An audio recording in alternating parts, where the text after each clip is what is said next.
Hey, welcome to the Echo and Encourage podcast. I'm your host, Hannah Garrido, and I'm here to talk about all things that echo eternity and encourage everyone. From how to embrace entrepreneurship to the best tips to flourish in your life. Thanks so much for listening. Let's dive in. It is my honor to introduce to you Anna Spreckley, personal stylist and style blogger, with an aim to empower authentic confidence in whoever she meets and help people feel their best from the inside out. Thank you so much for coming today, Anna. I'm honored to connect with you. Thanks for having me. I'm excited. Thank you so much. What inspired you to become a personal stylist and style blogger? So my journey with style, fashion, feeling good in my skin, everything probably started, I was honestly like a kid. Like I actually, it started from quite a negative place. Like I really had really seriously bad low self-esteem. I hated my body. From a young age, like I'm talking like an unusually young age to have a dissatisfaction with yourself. So I'm talking like 5 years old, like my mum said, from as early as she can remember, I'd like be in tears about my clothes. And then that basically continued until I was like 26. I'm 30, nearly 34 now. So it was a real journey with me. Like I did modeling at a young age, and coming to terms with my body and myself was something that I really struggled with. And so it was my own journey. And then when I embraced who I was, like I spent a lot of time working on the inside, working on my faith, on my who I am as a person, my identity, and embracing all of that. And it was really that journey that then helped me to step into, like, I don't want to dress in a way that the world tells me to dress, or like fashion tells me to dress. I want to dress in a way that communicates who I'm made to be, and that works with my body type and works with my personality and is coming from an authentic place.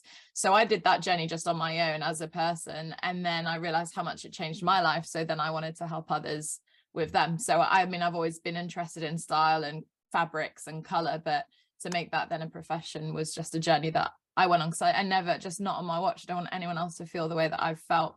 And so to be honest, it felt more like ministry than anything, because it's just helping people in their identity. We carry so much self-hate without even knowing, like as soon as we look in the mirror, we can look for the flaw rather than the thing that actually is working for us. So to help people on that journey is something that was a natural progression from like my breakthrough to then helping people break through as well. Thank you so much for sharing that. I am so sorry for all of the hard things that you went through as a child, and so proud of you for finding the breakthrough and to keep pushing forward. What are some of the things that supported you to get to that breakthrough point?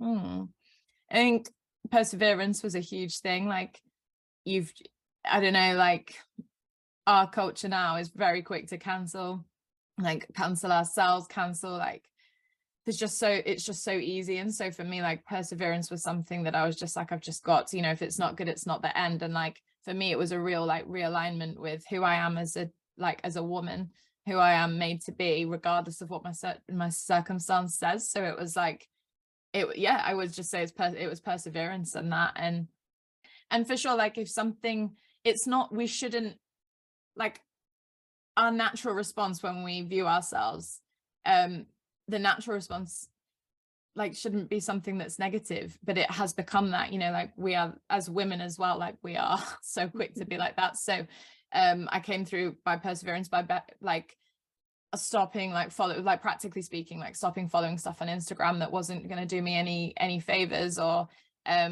changing like that narrative. So if I saw someone, I used to think when I love to compliment people, but in the past I used to think if I saw someone beautiful or if I saw someone stylish, I would think that means that I'm not that. So it would be like coming from a place of lack rather than just celebrating them, and at the same time being a powerful, like beautiful person in my own right. So a lot of it was like doing a lot of work and been in on my own security and identity. So I did like a lot of it was through inner healing stuff, or like therapy. I went to study in Northern California for a year at a church, and just helped like me navigate who I was as a person. And then out of all of that stuff, our creativity flows, or our style. For me it was style, but for other people it might be like their work or their passion. But everything is in our identity. So for me it was really in the pursuing, like, who am I made to be, and saying yes to that rather than all the lies that can go on in our heads at the same time. That is wonderful. And you've gotten to a place where you celebrate not only yourself and your own style, but now you do it for so many other people. That is exciting. What is your goal when working with people? My goal, that's a good question. My goal, first of all, my goal is that someone will just accept themselves. Like when I work with people, I know that I feel like I've done a good job from when someone can say that they're like, oh, I look good in that. Like, and that's not by anything. It's not by adding clothes. It's not by adding color. It's by them like being able to acknowledge that they are good in their own right. And that's when I feel like I've done a good job. Not necessarily like success doesn't need to be measured in a great shopping trip with a client or a great like one-to-one session in the studio. Success is more someone feel like walking away from an interaction that I've had with them, feeling like they're good in who they are, like they're good enough just as they are. And yeah, like bettering ourselves is good, like going to the gym is good, but before all of that stuff happens, like just who we are in ourselves, success is marked by someone accepting who they are and that they're enough just as they are. That is so beautiful. You must see a big change in their disposition. They must light up and they must be glowing after they have a session with you. Yeah, absolutely. It's hard not to when you realize that you don't need to fit in a box that culture tells you to fit in. So like, you know, like I said, I love fashion and I love in like stuff that I see on Instagram, but a lot of that stuff is works for a specific body type, or it works for a specific personality type. Not everyone else can see that. Like I wish I could do that like super chic, elegant look. That's not who I am as a person. I'm super clumsy as a person. I've got a larger than life personality, and so I dress for that personality. My body isn't a straight up and down figure, and that's fine. And that was something that I had to come to terms with. So it's a joy when you see someone embrace their body type and embrace their personality and want to communicate how they want to be perceived through that, and want to be able to embrace the fact that they might go in and out in a different way in their body to someone else, and like accept that. That's a real joy, because then like we're all just walking in who we naturally are rather than being the clone of each other. That is awesome. You do have such a vibrant personality. How do you figure it out when you meet a client? How do you know and help them discover their personality and then decide what style fits with them? That's the trick of the trade that I'm not going to share, but Oh yes, it takes a few hours. So yeah, I go into who they are as a person. I look at how they want to be perceived. It takes a few hours to work with that one, but that's for the session for me to not disclose that. Yes, no, that's wonderful. That is great. Thank you so much for sharing that. It is an investment of time, but then it's beautiful because then they will know what fits their personality and their like style. you might have someone who is super structured in their personality, but their body, there's no structure. Or you might have someone who has a very angular body and zero structure to their personality. So really you have to work with each individual and pull out how they need to be tailored, how they need to be dressed or whatever to work for them. But it takes time, and it's I go very in depth with them because it needs to be thorough. You know, people, it's a vulnerable thing to hand your trust to someone. Like it's like going to the hairdressers, you know, you're sat in that chair and you're like, please, like help me communicate me through this hairstyle. It's the same with clothes, if not more so, because it takes like 6 seconds to build an impression with someone. And so like in that split second, you know, I get to help people communicate that. That is so creative, and that must be so fun. It sounds like a dream job that you must love doing. For sure, yeah. What is some advice you would give someone who wants to discover the most authentic way for them to dress? Well, authenticity isn't like a style, is it? Like if you see someone, you don't think they're dressing authentically. What makes it authentic is them communicating them. So the piece of advice is like, who are you as a person? Because that's how you should dress. So like as soon as you're I personally think as soon as you're starting to feel like negative, been like, this doesn't feel like me, then that's when you're not dressing authentically. So authentic dressing is actually like communicating what's on the inside, like I mentioned about the structure or no structure. So authentic dressing has really been true to yourself. So for me, it was permission, actually. And I feel like that's part of my job, is to like give people permission to dress. So like I'll use myself as the example. Like I used to try and dress quite small scale, like try and just fit into this little box of like just the kind of, I've forgotten what the word is, like I guess the mainstream kind of way. And in a way I still do, but I was told that through like life experiences, previous relationships that I was in. So a lot of it for me in dressing authentic was like to a lot of permission to just actually break free from that and just go for it. If you want to do something like huge, go for a huge ruffle. If you want to kind of go for some like trousers that are a little bit out there, that was it for me. For someone else, authentic dressing might be like keep it super neat and tidy, because that person might be like that in their so authentic dressing comes from the inside. And my piece of advice would be, do not copy something that you see online just because you think it's fashionable. That's not authentic. What is authentic is when you put something on and you're like, this feels like I'm wearing my own clothes today. That is wonderful advice. Thank you for sharing that.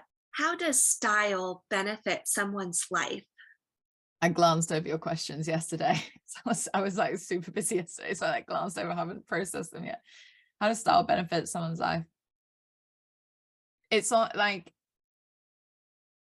it was so life-changing for me as a client when I went like a year or so ago to as a client. Like I really did not like my body, like I mentioned. I really didn't like it, and it kind of helps you just take a big deep breath and think, oh, like it's self-acceptance. So it helps you not just on a physical level, on or a practical level, on like, okay, this is the kind of cut of jean I need to wear, or like this has been a problem area and now that's fixed. It's not like that. It's more like it helps you emotionally connect with yourself. Like I remember when I was a client, I cried in my session because I realized how mean I'd been to myself. Like I remember part of it, you know, I was like, I remember someone measuring me just to work out like what kind of shapes I needed for stuff. And I remember feeling like, this is so weird. Like I've spent so much time criticizing myself and so much time like hating those areas of my body. So really what it is like I said, this acceptance of self, of like, it's not a problem that my body shape is X, or it's not a problem that my personality is like this. So the most freeing thing about it is more like, yeah, not on the practical side, but on the emotional side of connecting with yourself, been like, I'm embracing this rather than feeling like I need to fit in a box of something else. So I usually like, I'll run through my little checklist of what I like to dress like. And if I feel like I'm verging away from that, then that's when I can come back to myself and like, Anna, are you really communicating like how you want to be perceived today? Are you trying to like, I don't know. I remember I went to a meeting a few weeks ago and I remember the style of that person was very chic and very cool. And I feel just a little bit out there sometimes. So I kind of refined myself a little bit for that meeting. And I was like, why am I doing that? That's not authentic dressing. And so actually it was like going back to, who am I? Like, yeah, how do I want to be perceived? What are those things that I need to do to bring that Anna out to the world that is in there, and not anymore shoving her down? So for me, it was more permission and freedom and acceptance of self to get to that point. That is such a good point. I never really thought about how emotional dressing can be. I'm just processing my own time dressing myself, and I can remember times when I would wear baggier clothing. It was Yeah. at times when I wanted to mute my personality. I didn't really want to stand out. It was college days when I was younger. I felt like, oh, I don't want people looking at me. I feel uncomfortable, so let me just hide. Yeah. And I remember even in growing up in different settings, people might say things like, oh, you need to cover your body, or no matter what you wear, you know, you just need to hide. I remember that message of, I need to hide my body and not just embrace whatever it looks like, and kind Yeah. of mute my personality, mute who I am.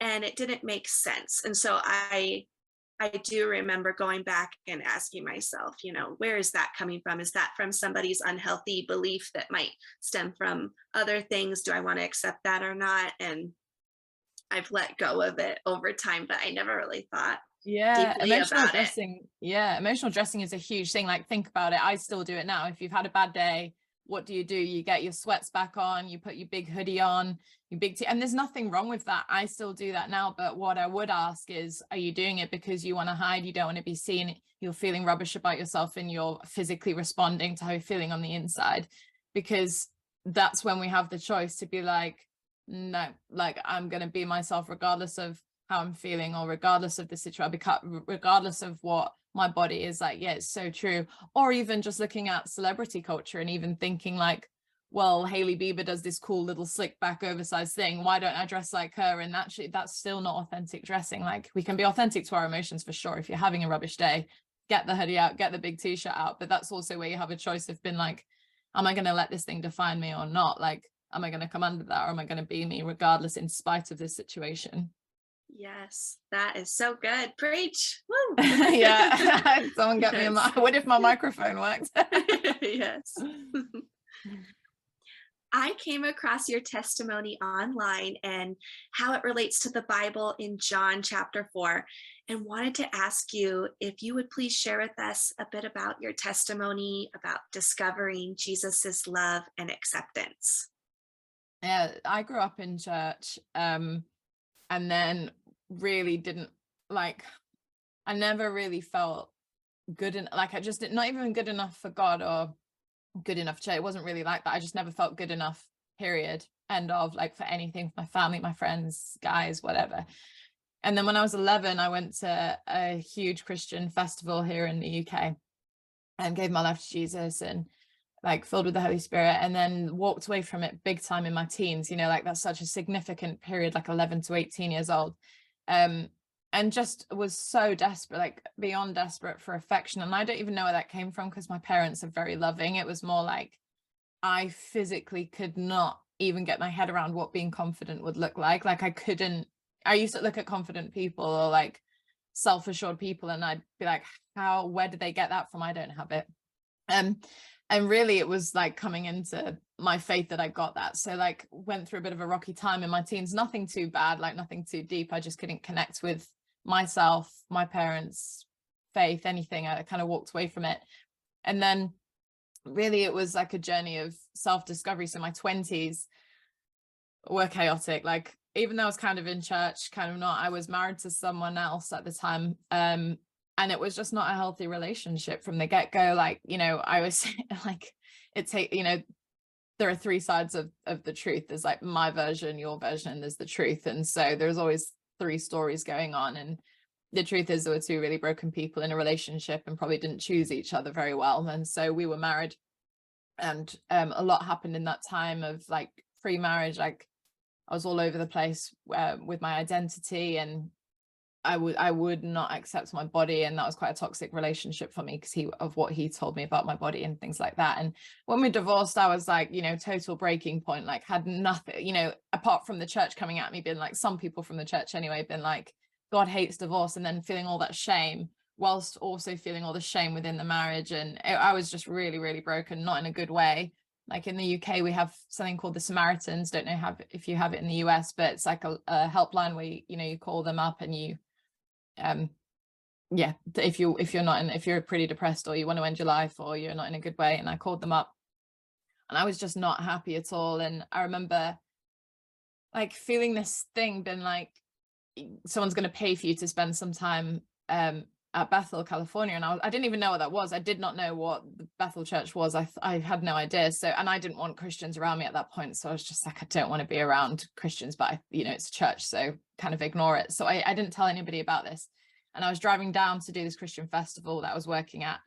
And my brother calls me up and he's like, Anna, someone in my church is praying for you, and they want to pay for you to spend some time at Bethel. And I was like, no. So I like hung up. Anyway, ended up out there, and that was the turning point for me. So I'd spent, like, by that point, like 27 years kind of in church, kind of out of church, really wanting to desperately be connected to it, because that's what my faith was. Like I did have a deep faith, but in terms of feeling accepted and accepting myself, felt like this really weird balance, because I got really burnt out in one of the churches I was in. It wasn't very healthy. And so anyway, went out there and ended up staying for ministry school, and that was the turning point for me. And I realized, like, most of my life I was looking for acceptance. Most of my life I remember, like, I'd be traumatized leaving holiday or leaving people that I connected with, and I'll be like, what is this thing? Why don't I feel at home wherever I go? And really it's because I didn't feel at home in my heart. I didn't know what home was. And then when I went to ministry school for a year, I discovered that like Jesus is home. And when you know who you are in him, and when you know your identity, wherever you go, you're at home, and even in the most chaotic of times, you can be at peace because you know that he's good. And for me, it was like this realignment, not necessarily with coming to faith, because I gave my life to Jesus when I was 11, but it was more like carrying this connection and the acceptance from God, that I'm accepted before I've even opened my eyes. I'm accepted before I've even connected with my friends, or I'm accepted before I need that validation from social media or guys. Like that was a huge thing for me. I spent most of my single years dating, if you know what I mean. Like I was so seeking acceptance.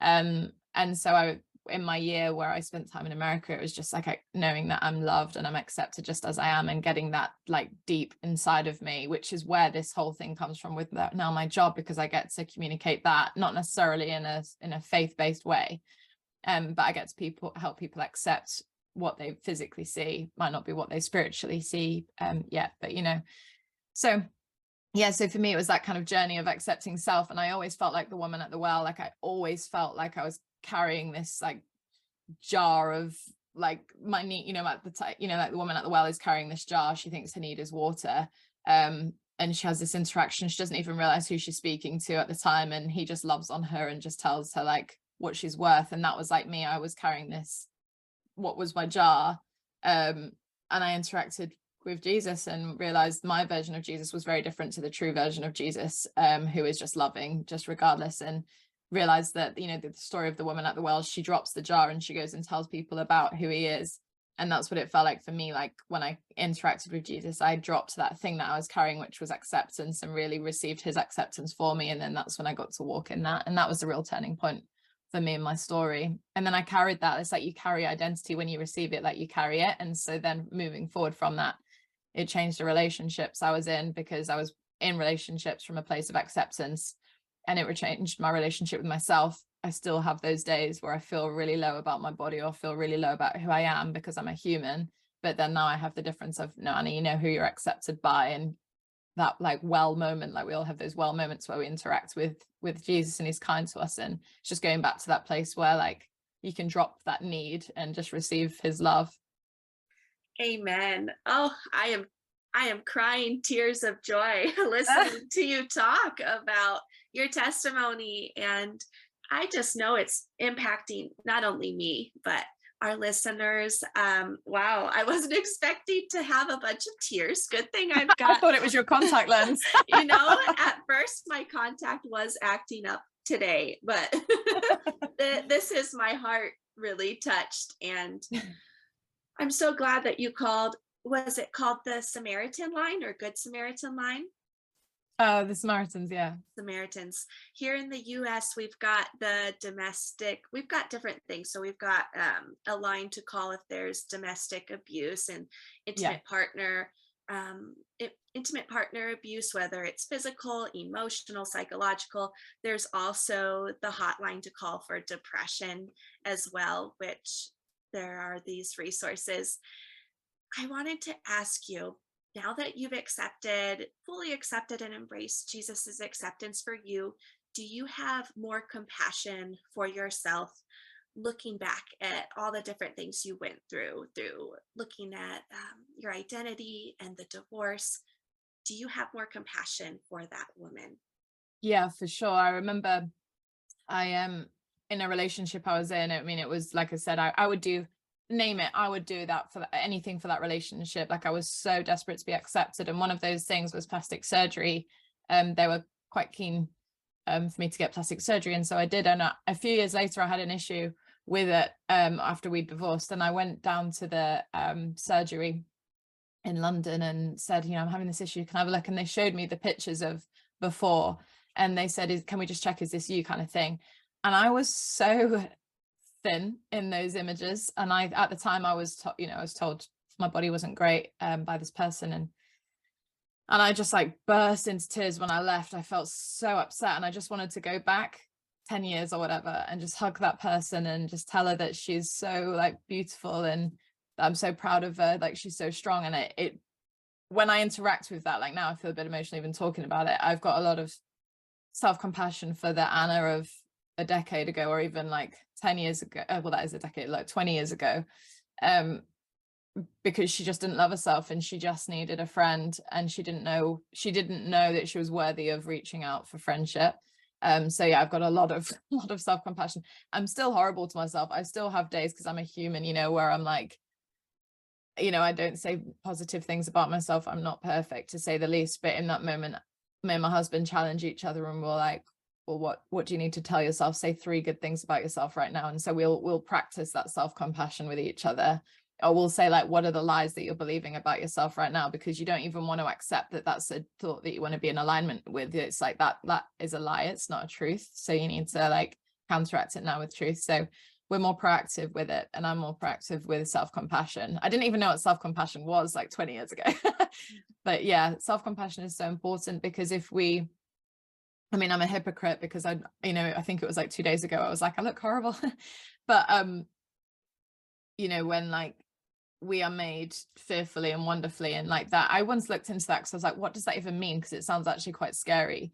But it means awesomely, like in awe, like in power. So we're made powerfully, we're made in awe. Like when Jesus looked at us, I heard a preach once, and it was like, in the creation story, like God made the world, he made the trees, he made the vastness, the oceans, and it still wasn't enough to embody his goodness. So then he made us, and it's like, oh yeah, that's so powerful. Like that's how beautiful, and that's how like awesome, fearful, wonderful that we're made.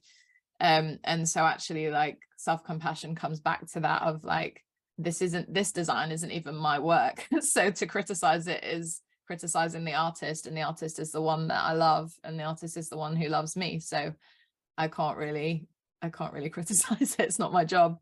That's right. I love your perspective on it, and validating your own emotions and feelings, and then reflecting on it and saying, what does God say about me? What does his heart say? And I personally love your get ready with me videos that you do. And your joy and your beauty exudes all from your heart inside out. You are lovely, and you are made in his image, and I know you know that. And Thank so you.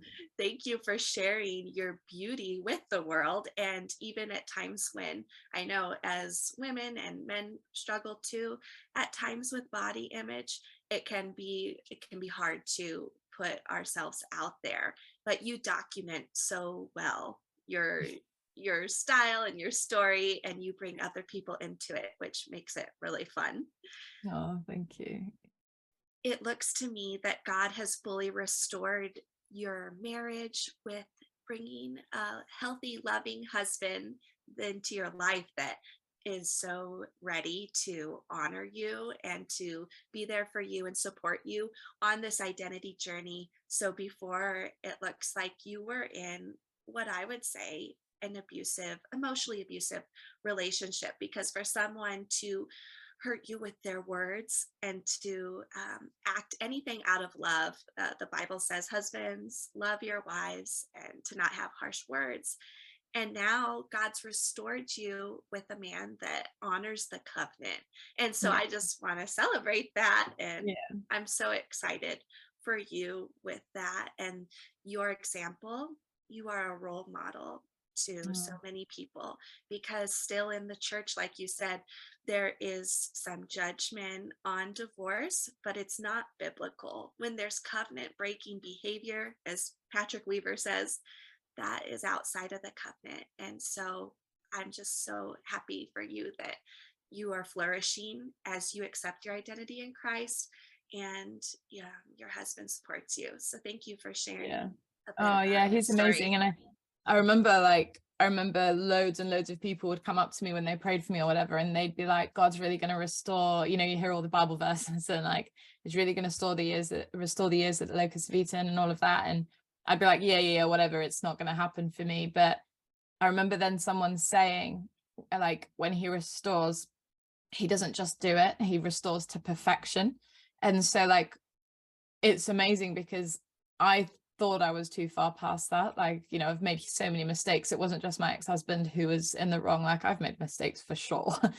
And then when I met Jono, like, what was quite cool is we got together, and on the 25th of July, no, when was it? On the 25th of November, on the 25th of like August, he told me that he loved me.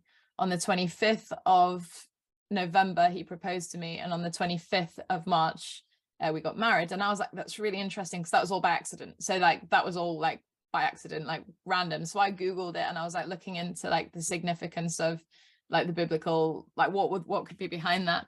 And I loved it that like 25 means grace upon grace in the Bible. Like, it doesn't just mean grace, but it means like the perfection of grace, which is grace upon grace. And I was like, oh, God's so kind. Like, when he restores something that was so broken, it's like it's not just done, but it's like grace upon grace upon grace. That's how good he is. So yeah. Thank you for sharing that. I haven't learned about that before, and so that is so exciting. That's awesome. It's beautiful.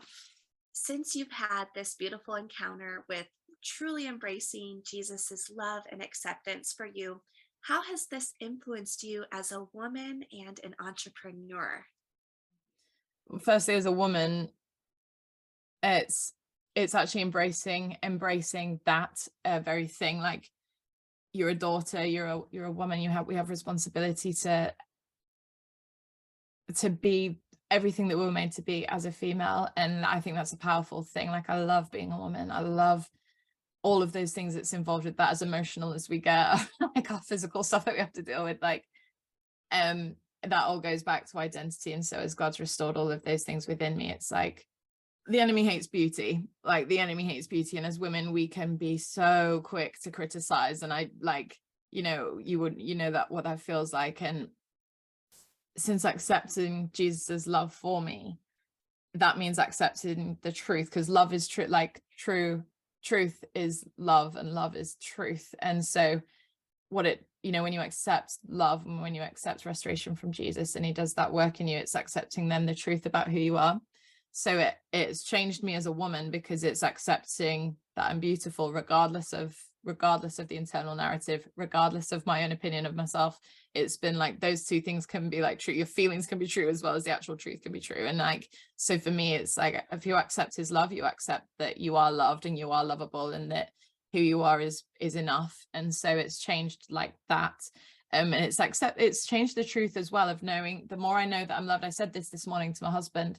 We're like dealing with some like house stuff at the moment, and I was like, we need to come back to the truth that if we're loved by God, he's got good things for us, and like, he's never going to leave us alone. And so actually, when we receive his love, it's like applying that to every single area of your life, whether it's professional or emotional or dreams, desires, family life, whatever it is. It's like, who are you loved by? And then that is your true north. That's your anchor, in spite of the situations of what it looks like.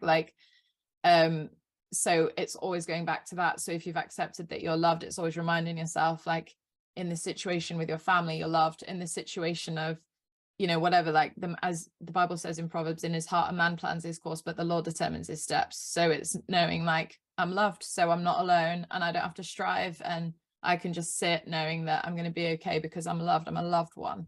And it's changed me as an entrepreneur as well. Been like, I'm not doing this on my own. It's so vulnerable to start a business, or it's so vulnerable to put yourself out there online, or it's so vulnerable to, as women as well, we have I think a lot of people do, but I think we suffer more with imposter syndrome. Maybe I'm wrong there, but I for sure have done over this last year.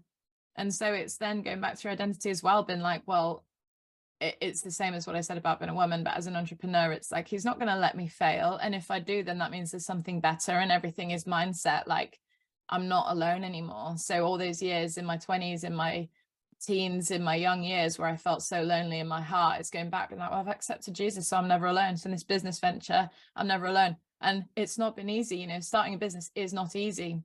My journey with it has not been easy recently, but it's actually been like, well, I'm not alone in it. So if it's, he's always got something good. When I was in America, I wanted to stay for another year. And And honestly, it felt like God was absolutely like blocking it. And I moved to London, and I had such an incredible time in London. It was even better than when I was in America. And then we felt led to come up to where we live now. And we were like, but why would we leave London? But then when we came up here, it's been even better than London. And that's the nature of God. And so when you accept his love, it all comes back to who he is what is his nature? What is his nature as an entrepreneur? What is his nature in the capacity of being a woman? And then it's been in alignment with that. So whatever you're doing, starting a new business or anything, it's like, what's his nature? And then I have responsibility to reflect that nature around me. So for me, like, I do encouragement videos. It's not like I'm not preaching, I'm not doing anything like church related, but I am showing his nature, which is acceptance, and encouraging people to do the same. That is so beautiful. Thank you so much for sharing all of that. How can our listeners connect with you? Connect with me? Well, on a practical level, on Instagram, my DMs are always open. So it's Anna, ANNA, Anna Spreckley Style. So I'm sure they can find it through your profile. But yeah, so I love to connect with people online. And I'm always up for chatting and helping people if people are struggling with their self-acceptance or wanting to start a business or whatever. I'm more than happy to encourage. I love to connect with people. Thank you so much. What is one thing that we can start doing to echo eternity or encourage others? First of all, start with yourself. So no point encouraging other people if you can't accept yourself. And so eternity, like echoing eternity and echoing like the sound of heaven, starts as soon as you wake up in the morning, and it starts as soon as you look in the mirror. So that's the first thing that you can do, is echo it back to yourself. And then to look for that person, to give that person that you see that time in the day when, like, just take a moment and think, like, ask God, like, what's the one thing this person needs to hear today? And then say that thing and try it. And, like, what's the worst that could happen is the worst that you can happen is you encourage someone. And to remember as well that their reaction isn't your responsibility. Like, I encourage so many people, and the amount of like pushback I get from people being like, no, I'm not going to receive, that's not true, all that stuff. But actually, like, you've done your job. So echoing heaven or echoing eternity starts with yourself, and doing that to yourself, and it's then going out and doing the same to others, telling people the truth about who they are and being kind, regardless of what their response is back. I love that. I am going to think about that when I wake up tomorrow morning. Yeah. I'm going to think about what you said and look in the mirror and pick something to just celebrate. And thank you so much, Anna, for sharing your wisdom, your testimony, your style, your flair. It has been such a beautiful experience for me to hear from you. And I'm so excited for your journey, your entrepreneurial journey, everything that you have going. God is going to bless you tremendously. He'll continue to flourish with everything that you do. Thank you so much. Thank you so much. You're welcome.